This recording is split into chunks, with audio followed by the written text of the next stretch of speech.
Skip it up and that up.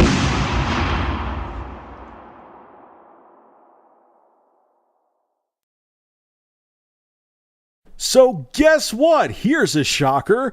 Batman Arkham Origins is getting a multiplayer mode for every single platform except the Wii U.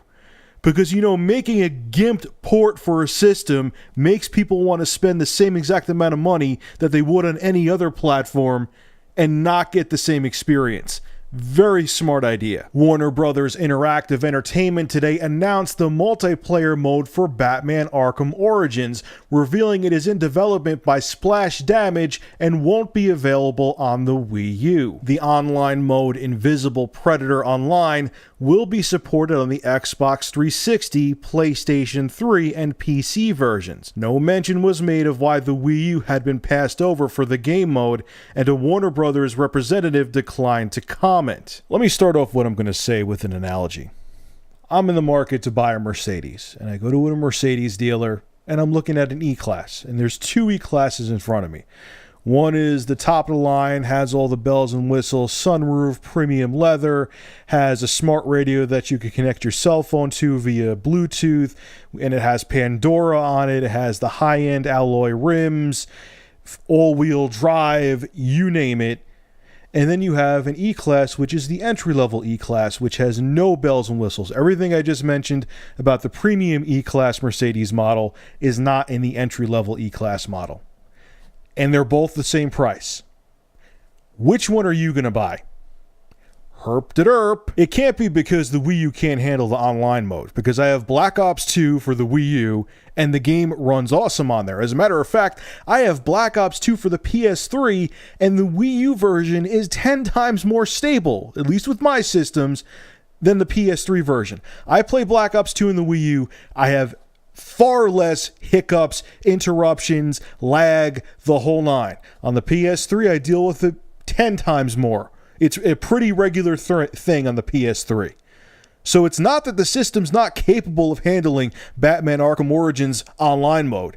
It's just they don't want to put the development time into it. So either one of two things are happening behind the scenes that no one's talking about. Either is that Nintendo really wants this title on their console and numerous other third-party titles, and they went to Warner Brothers Interactive and said, please make Batman Arkham Origins for the Wii U. We need this game. And they're like, all right, fine. And Nintendo threw them a bunch of money, and Warner Brothers was like, whatever, great, we'll make Batman Arkham Origins for the Wii U. And they're putting minimal resources into it, and they're pocketing some of the money that Nintendo gave them. And they're like, all right, we'll make a half-ass port just so Nintendo has it. And hey, we're making some money off it because Nintendo threw it to us. And they're making a half-ass port because they have to, because Nintendo paid them to, and no one's talking about it. Or that Warner Brothers is doing this just to shut up the general masses, and they're like, hey, we tried with the Wii U, we really tried to make Wii U games, but they just don't sell, so we're gonna stop.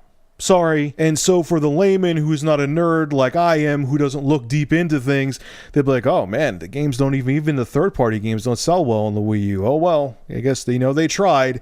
You have to give them an E for effort. I mean, they can't be that dumb, can they?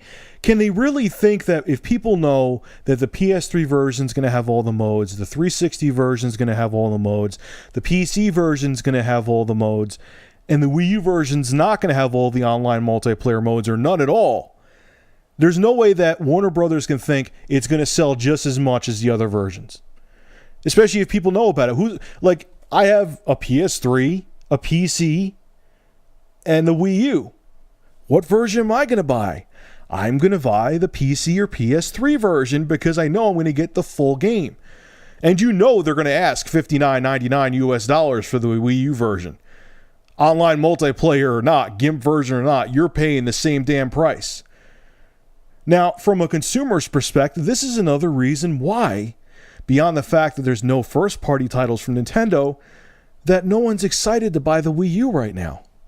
Think about it. If you find out that games are gimped, like Sniper Elite V2 is gimped also for the Wii U with none of the extra features in it.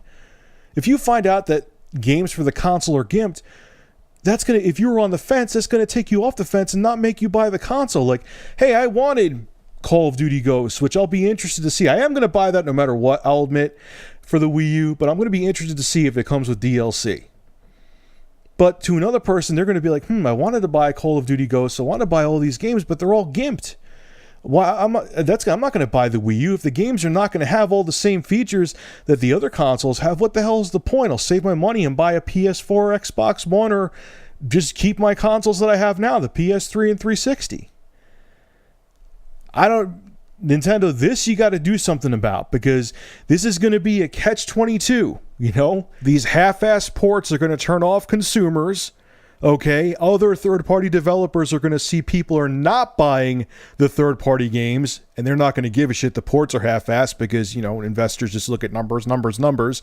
And other third-party companies are not going to want to make games because they think they're not going to sell.